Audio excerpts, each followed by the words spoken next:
ఇక అయితారం వచ్చిందంటే మా ఇంట్లోకి ముక్కలేంది ముద్ద దిగది. ఇక గట్లా అని చెప్పేసి కొడుకుర తెచ్చి వండుదామంటే వాళ్ళు ఏం చేసిరో ముక్కో దిక్కు మూతో దిక్కు పెట్టిర్రు. ఇక గట్ల కాదని చెప్పేసి ఏమని కావాలని అడిగితే బిర్యానీ కావాలన్నట. ఇక ఊకుంటామా ఇన్ని ఉల్లిగడ్డలు కోసుకొని కట్ చేసుకొని మంచిగా బ్రౌన్ కలర్ ఏపేసుకొని ఇక దాన్ని గార్నిష్ చేసుకునాలే.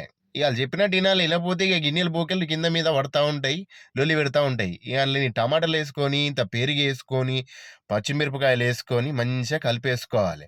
చూసిర్రా? ఇక దాంతోపాటు ఇంత నిమ్మరసం కూడా పోసుకోవాలి. నిమ్మరసం పోసుకుంటే కూడా ఖతర్నాక్ టేస్ట్ వస్తుంది. చూసిర్రా? ఇట్లా గింజలు తీసేసి జాలితో గాలిగంటలు బట్టి అట్లా పోసుకోవాలి. ఇంత కారము, అల్లం ఎల్లిగడ్డ, పచ్చిమిరపకాయలు, ఉప్పు, కారం అంతా వేసి మంచిగా కలిపేసుకోవాలి. అట్లా అని చెప్పేసి నేను కలుపుదామని చేయి పెడితే మా వాళ్ళు ఏం చేసిర్రు, నువ్వు చేయి పెడితే తినమని చెప్పేసి చెంచాతోని కలుపమన్నారు. ఇక వాళ్ళు మొత్తం చెప్పినట్టు వినాలి. ఇక అంతా అయిపోయిన తర్వాత ఇక రెండో పలుకు మీద ఉడికేసుకునాలి బాస్మతి బియ్యం. ఇక మామూలు బియ్యం వేస్తే రుచి కాదు, బాస్మతి బియ్యం వేస్తే రుచి అయితే అని ఎవరు చెప్పారు? వాళ్ళే చెప్పారు. ఇక దాంతోపాటు ఇంత నెయ్యి వేసుకోకూరి దగ్గుదమ్ వస్తుంది. అట్లా అని చెప్పేసి నెయ్యి వేసుకొని బలం వస్తుంది. ఇక దాంతోపాటు టేస్ట్ కూడా వస్తుంది. ఇక తిందాం అనుకుంటారా? నోరు ఊరుతుందా?